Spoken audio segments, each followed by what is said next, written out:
Buletin Didik 18 Mac bersama saya Tarushdin Muhammad Nazri. Assalamualaikum dan salam sejahtera. 988 pelajar tingkatan 1 hingga 4 bakal memulakan sesi persekolahan di Sekolah Menengah Kebangsaan SMK Bandar Sarjana Putra Jenjarum pada hari pertama pengoperasiannya Isnin ini.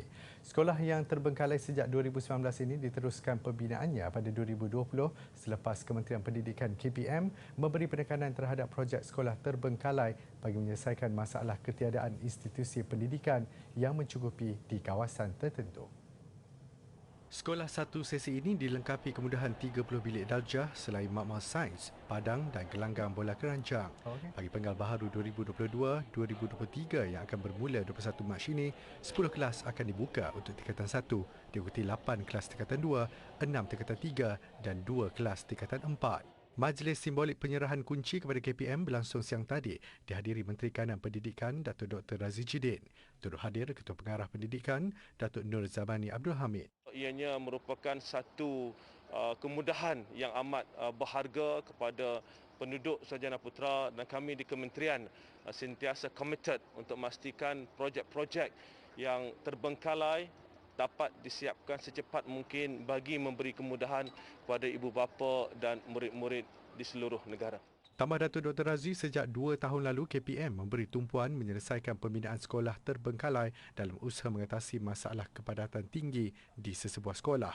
Ia tidak tertumpu di kawasan Lembah Kelang sahaja tetapi di seluruh negara. Kerana jika lebih lama kita biarkan projek itu terbengkalai, keadaannya semakin teruk, maka kos untuk membaik pulih itu akan menjadi jauh lebih tinggi.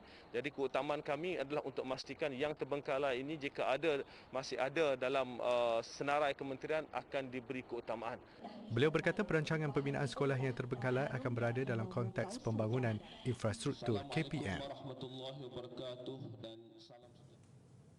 Dalam pada itu, pengoperasian SMK Bandar Sarjana Putra atau Saputra bermula 21 Mac ini melegakan penduduk setempat. Ia menyuraikan tekanan tinggi ibu bapa yang terpaksa menghantar dan mengambil anak mereka di sekolah yang lebih jauh setiap hari. Pendaftaran masuk pelajar baru turut diadakan hari ini di Saputra. Rata-rata ibu bapa yang ditemui melahirkan kelegaan tidak perlu lagi menghantar anak mereka sejauh 10 hingga 20 km setiap hari. Sekaligus menjimatkan masa bagi ibu bapa yang juga perlu bekerja jauh dari Bandar Sarjana Putra. So bila sekolah ni dah ada, rumah memang ada dekat sini. So lebih kurang tak jauh lah, lebih kurang 1 kilometer macam itulah. Cuma dia akan jimat satu jarak, nombor 2 traffic jam. Senang sikit lah sebab jalan sesak kan, pagi-pagi jam. Kalau sini dekat sikit, anak pun boleh bangun lewat sikit. So kena ulang alik masuk hari Jumaat, kena 3 kali 4 kali kena keluar. So ambil dia kan, lepas tu petang kena masuk lagi. Susahlah, so nasib baiklah dia dah buka sekolah ni, Alhamdulillah lah. Menurut penolong kanan pentadbiran sekolah Azman Sharif, Saputra telah dilengkapi dengan perabot asas dan bersedia menerima kehadiran 988 murid. Dan ini adalah merupakan satu yang ditunggu-tunggu oleh penduduk Bandar Sarjana Putra. Yang mana Bandar Sarjana Putra ini mempunyai bilangan penduduk lebih 66,000 orang. Jadi sebelum ini kebanyakan anak-anak mereka bersekolah di Petaling Perdana. Ya, jadi alhamdulillah dengan pengumuman WB Menteri dan alhamdulillah projek ini telah pun siap dan inilah yang ditunggu-tunggu oleh warga SMK Bandar Sarjana Putra. Seperti yang diumumkan KPM sebelum ini, sesi persekolahan Saputra bagi penggal 1 2022-2023 akan dilaksanakan secara pengajaran dan pembelajaran di rumah PDPR selama 2 minggu sebelum sesi pengajaran dan pembelajaran bersemuka pada 4 April depan.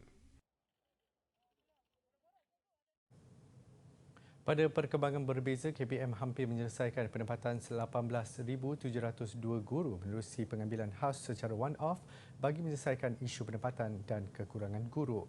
Menurut Datuk Dr. Razi, hampir 14,000 daripada guru tersebut akan menerima pemakluman penempatan mereka bermula hari ini. Kita lihat jumlah kekurangan itu terlalu besar. Bila saya masuk ke kementerian, 18,000 gap. Dia biasanya kekurangan guru ini sekitar 3-4 ribu setahun, ya. Ada yang pencen, ada yang berhenti dan sebagainya. Tapi apabila lama dibiarkan gap ini berterusan, maka tekanan pada sistem di sekolah itu amat besar. Tambah beliau, pengambilan guru baharu ini secara tidak langsung menyelesaikan isu pertukaran guru di mana KPM telah meluluskan lebih 55% permohonan. Ia yang tertinggi dalam sejarah kerana sebelum ini hanya 20 hingga 30% sahaja permohonan diluluskan. Jelas Datuk Dr. Razif keutamaan diberi kepada pertukaran guru lama seperti yang memohon pulang ke Semenanjung. 3 buah negeri yang jumlah pertukaran guru minimum iaitu Kelantan, Kedah dan Terengganu juga memperoleh manfaat dengan tindakan proaktif KPM dalam isu berkenaan. Guru, jurulatih atau tenaga pengajar yang terbabit dalam aktiviti sukan dan kokurikulum secara bersemuka dengan pelajar di kawasan sekolah bermula Isnin ini perlu lengkap vaksinasi COVID-19. Perkara itu ditetapkan susulan kebenaran Kementerian Pendidikan KPM mengenai pelaksanaan semula aktiviti berkenaan bagi sesi akademik 2022-2023 seperti diumumkan Datuk Dr. Razif Jidin semalam.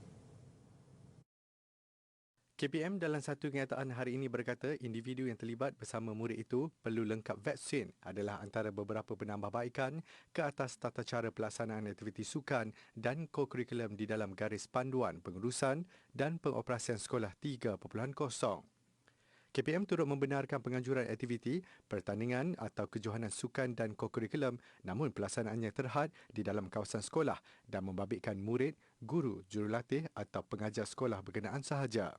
Pelaksanaan aktiviti sukan dan kokurikulum dalam kawasan sekolah yang membabitkan agensi luar pula perlu mendapat kebenaran KPM. KPM juga berhak membatalkan sebarang penganjuran atau penyertaan dalam aktiviti atau pertandingan sukan dan kokurikulum jika didapati penganjur tidak mengikut ketetapan. Ia turut menegaskan semua aktiviti hendaklah mematuhi garis panduan, lampiran pelaksanaan aktiviti sukan dan kokurikulum SOP ditetapkan oleh Kementerian Kesihatan dan Majlis Keselamatan Negara. Lampiran berkenaan boleh diperoleh menerusi pautan di laman sesawang KPM.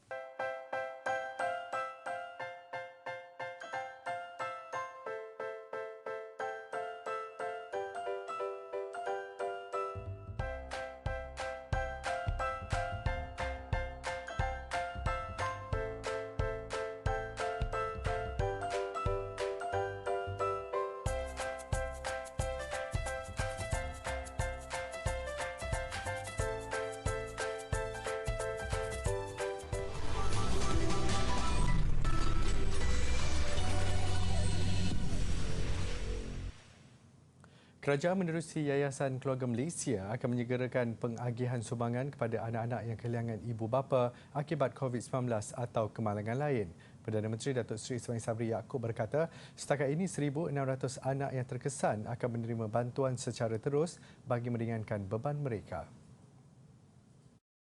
Kami sudah beritahu KSN tadi, kita takkan tunggu ke negeri-negeri, kita akan bayar terus segala sumbangan untuk meringankan beban mereka, terutamanya persekolahan. Sesi persekolahan akan bermula, sesi kajian tinggi pun mungkin akan bermula atau sudah bermula.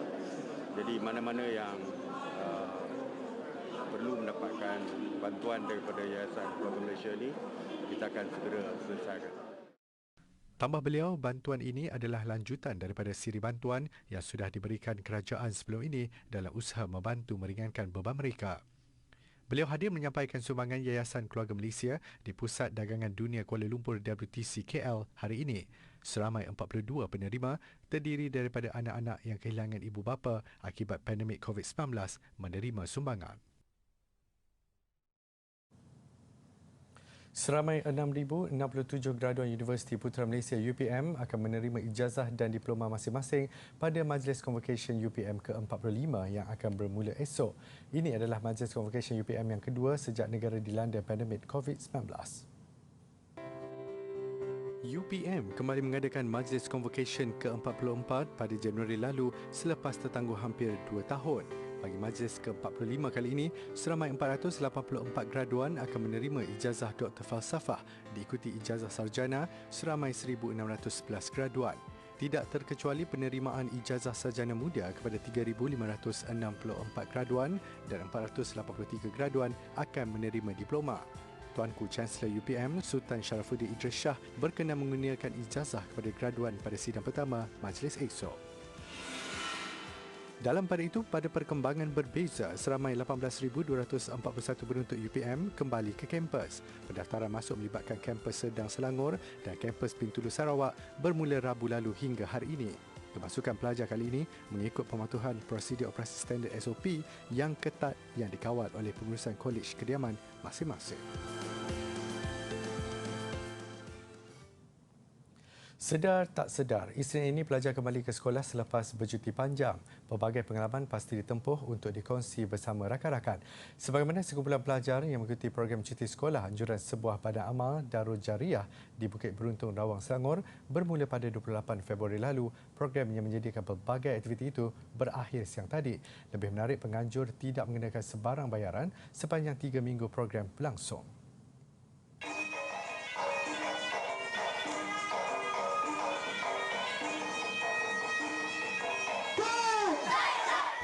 Seni bela diri antara aktiviti yang diterapkan pihak penganjur Darul Jariah.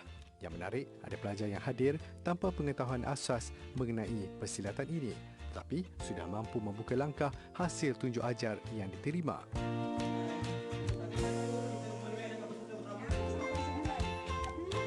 Bukan setakat mendalami ilmu memanah, pelajar juga dapat merasai suasana dan debaran bertanding dengan inisiatif penganjur mengadakan pertandingan. Bagi yang mencatat markah tertinggi, penganjur turut menyediakan hadiah. Mula-mula saya masa first time datang, saya ingatkan saya tak suka sebab saya memang tak aktif sangat. Saya tak aktif sangat bab-bab bersenam semua ni, saya memang suka duduk kat dalam. Tapi lepas first time cuba naik kuda memang nak datang lagi. Kalau boleh tiap-tiap hari nak datang. Mengajar belajar silat, memanah. Yang memanah tu belajar cara pegang dia. Lepas tu cara merawat haiwan, bersihkan kandang kuda, sarang, reban semua. Aktiviti yang disediakan bukan sahaja berbentuk kekuatan fizikal. Pelajar juga dibekalkan dengan pelbagai asas ilmiah, antaranya penyembelihan kambing, memasak, solat dan pengurusan jenazah, juga majlis-majlis ilmu. Anak-anak kat luar ni, ibu bapa kat luar sana, ada peluang ambil. Jangan lepaskan peluang macam ni. Peluang ni amat berharga. Tak ada tempat lain yang boleh bagi secara percuma. Kat sini saja.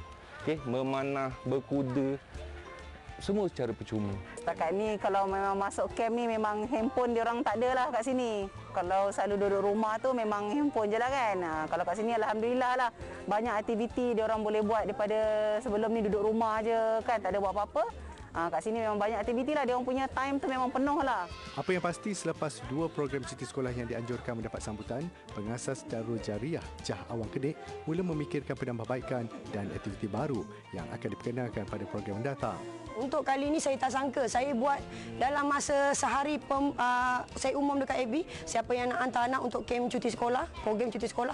Luar daripada Selangor pun hantar. Dari Negeri Sembilan, daripada Perak, datang semata-mata nak bagi anak di aktiviti. Kita bukan pasal percuma, bukan. Kita nak bagi diorang pendedahan awal. Ke arah itu, beliau merangka untuk mengadakan lebih banyak kemudahan buat pelajar. Antaranya pembinaan lebih banyak tandas, juga tempat mengambil wuduk yang selesa. Darul Jariah sememangnya bukan asing, khasnya di Hulu Selangor sebagai badan amal yang pantas ke depan membantu golongan asnaf dan mereka yang memerlukan bantuan.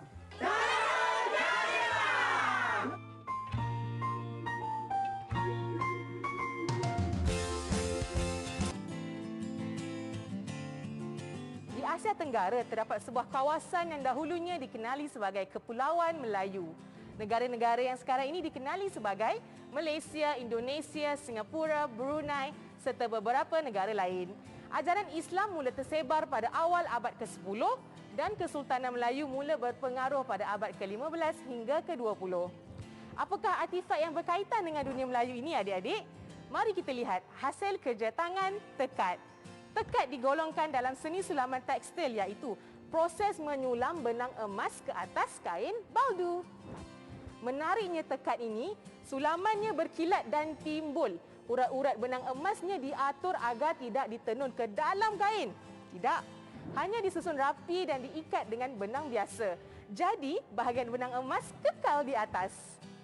Adik-adik dapat lihat contoh pada bekas tepak sirih ini. Tepak sirih merupakan peralatan adat dan dominan dalam majlis dan upacara masyarakat Melayu. Oleh itu, bekasnya sering dihiasi dengan hiasan yang mewah.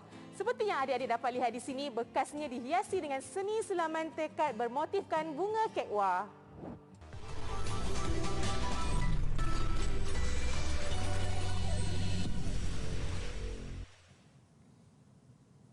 Bertemu kembali. Cuti sekolah ini pastinya ibu bapa mencari aktiviti yang bukan sahaja menarik dan menyeronokkan, malah bermanfaat untuk anak-anak. Petroscience The Discovery Centre antara lokasi yang menawarkan pelbagai aktiviti sepanjang cuti sekolah sehingga 31 Mac ini. Semasa cuti sekolah ini, Petroscience membawa pengunjung menyelami dunia kimia dan aplikasinya. Menurut pemangku pengarah bahagian program Petroscience, Izahana Fitri Emrawi, pelbagai aktiviti dan bengkel sains ditawarkan, antaranya seminar pendidikan STEM digital dan aktiviti ChamSolve. Antara aktiviti hands-on yang ditawarkan tu termasuklah spinning flower. Spinning flower ni aktiviti mudah yang menggalakkan anak-anak kecil meneroka topik kimia dan mereka dapat memahami konsep pergeseran menggunakan aktiviti-aktiviti yang mudah yang boleh diulang balik bila mereka balik ke rumah nanti. Selain itu, pengunjung berpeluang menyertai bengkel pendidikan interaktif melalui Petroscience Discovery Workshop. Bengkel ini memberi peluang kepada peserta mempelajari komponen litar elektrik, menerokai dunia pengkodan dan mendalami dunia warna serta meningkatkan kemahiran motor. Sepanjang cuti sekolah, Petroscience beroperasi dari jam 9.30 pagi hingga 6.30 petang.